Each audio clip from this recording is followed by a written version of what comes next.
What's going on, stars? It's me, Shard Star, and I'm back. I wasn't actually gonna do a video because I have already have a video in queue waiting to go out to you guys at 5 p.m. today, um, which I recorded yesterday. So it was already scheduled to go down at 5. So I thought I was clear for the day, as you see. Um, but I had this particular video is really going to be a quick video, and it's about traveling abroad during a government shutdown. And I'm doing this video because I have a lot of friends and family that are traveling, and I have some family members that are traveling abroad within the next few days. And I happened to call one of them, and we were talking, and I was asking her questions. Was she familiar what was going on in Jamaica? And she really wasn't. And she feels that she doesn't want to live scared. She wants to be able to live her life, and I get that. I have no problem with that. But I want my loved ones and my family members, I want you to live the best life you can, but I want you to be informed and I want you to be intentional. Um, when and if something happens, I don't want you scrambling, looking for stuff. I want you to say, you know what? We know better. This is what we need to be doing. So I just wanted to go over a few things. And like I said, I'm not going to keep you long, right? Okay, so traveling abroad during a government shutdown. Please write down the addresses and the phone numbers of the embassies and consulates in whatever country that you're going to. So wherever you're going, write down the address and the embassy's number, the address of the consulate, and that type of information. Make a copy of it and give it to everyone that's traveling with you in your group. That way, you all have that information. Okay, just in case anything happens, you get separated, whatever reason. And for those that are traveling with children, these trips abroad on flights are long flights. Well, use that flight time. Quiz your kids, quiz your other adults that you're traveling with. What are we going to do if we get separated? Where do we go? What's our next move? I want to know. So therefore, if anything happens, a terror threat in another country, and for whatever reason you're separated, I want you to have a plan.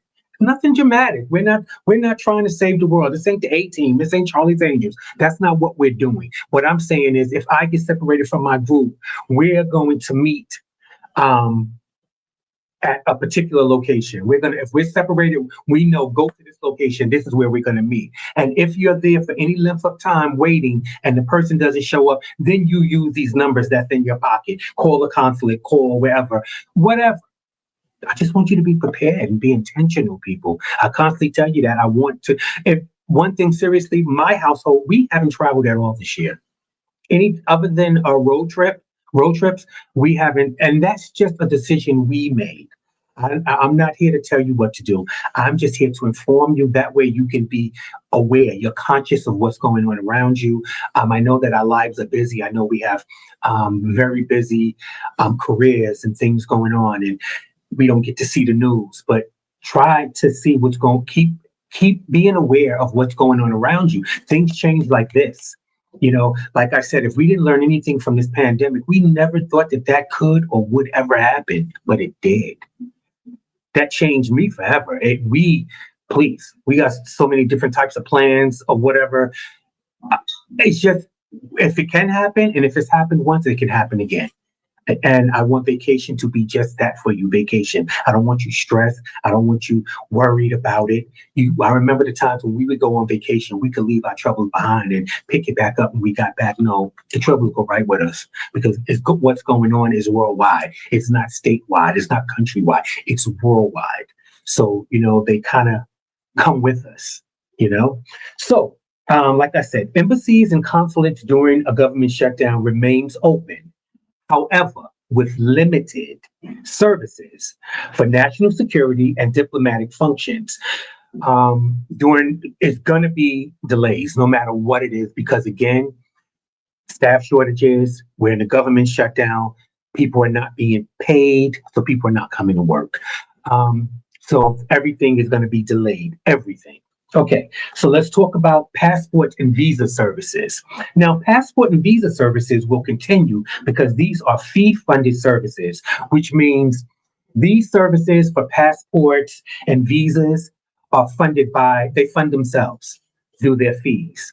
So they don't necessarily have to wait for any money from the government, and they're not directly the government. They're an affiliate. They work with the government. So, like I said, as far as visas and passports, they continue to work, like I said, because they are a fee funded service. As long as people are paying the fees, the service will still go on.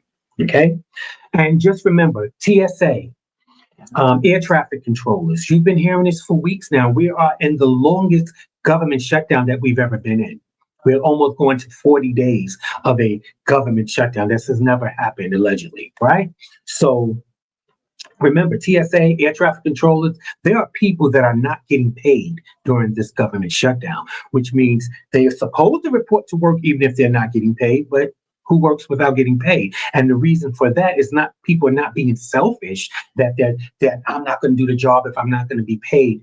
Think a little broader, people. What's happening is if they're not getting paid and this government shutdown is going into it's past a month, which means possibly they could have already possibly missed 2 checks. Okay. They always say, quote unquote, we're what, 3 to 4 checks from being homeless anyway, is what they say. So these people are already missing 2 checks, possibly, right? Allegedly. So what they're doing, they're overeating, they're driving taxis, they're doing whatever they can do to make money to put food on the tables for their family because they are not getting paid right now. Hell, people that are on a public assistance and whatever you call it, and from the state that you're in, they're not even getting money to eat. And they're the poor. They're the ones in need. These are services because they are in need. And they're not even getting money. So, like I said, I don't know how much support we can depend on from this administration right now, but that's just me. And allegedly, it is what it is. Because, like I said, I spent so much time watching videos yesterday about Jamaica, and there was one woman. She was there with her husband and 2 kids. Their vacation was 5 days. Now they're going into their 10th to 12th day. So they're running out of money. She stated that she has a GoFundMe and different things going on, and that she's $200 away from being homeless with her husband and 2 kids, because you have to pay for these resorts that you were in when the storm came or right before the storm. You still have to pay. Now, I don't know how that's working. Someone told me that they supposed to give you free board. I don't see how they can even do that, because of it's not their fault. It's not their fault either. So I say people have to continue to pay.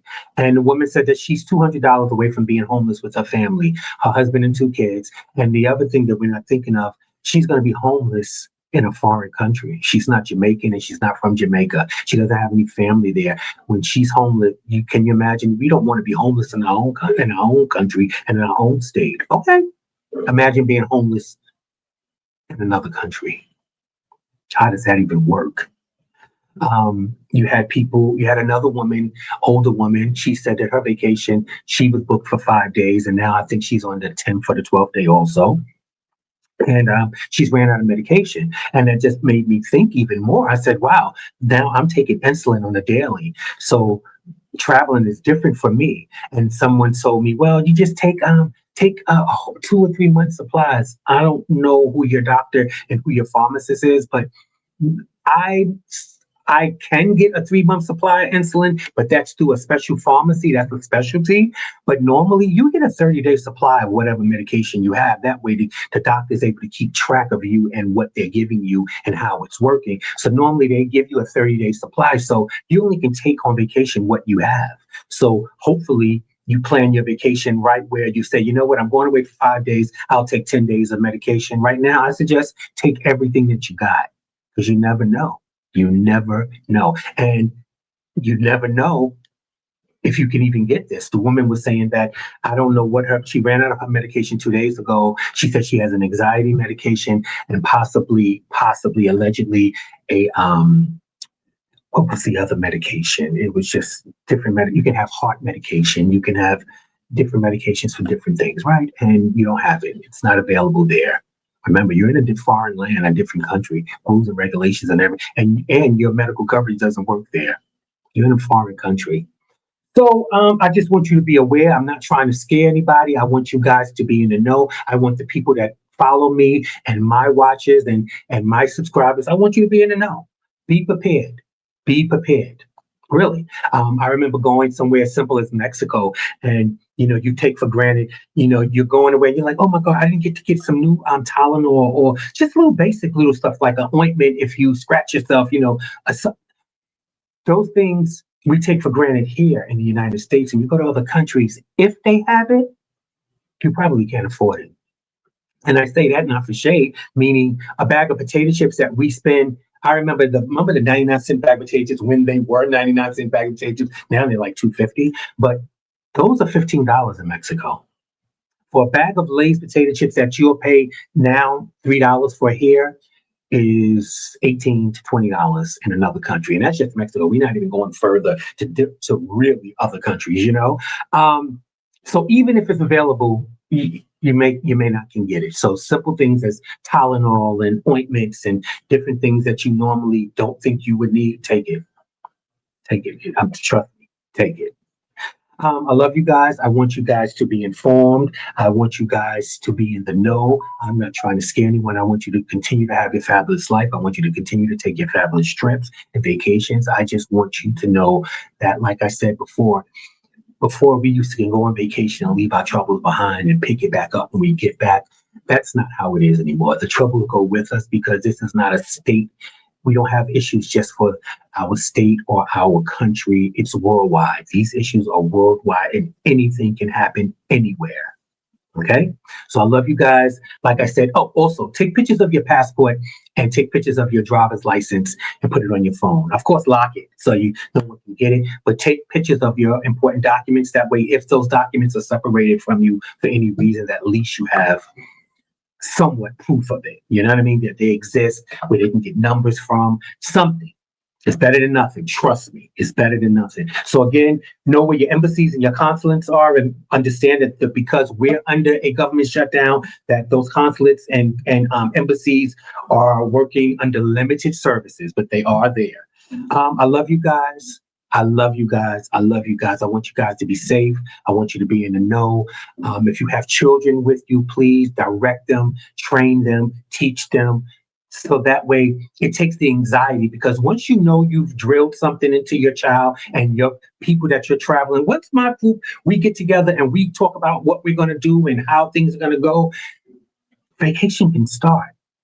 But when something simple where someone didn't show up to dinner when they were supposed to, or someone went out shopping, but they haven't come back and you don't know what happened, these are plans you need to have. Okay, enough of that. I want you guys to enjoy your day. I love you guys, and I will speak to you soon. Don't forget, I think I have a video. I know I have a video another video, a real video coming out at 5 o'clock today. I'm going to put this one up for noon. Enjoy your day. Bye.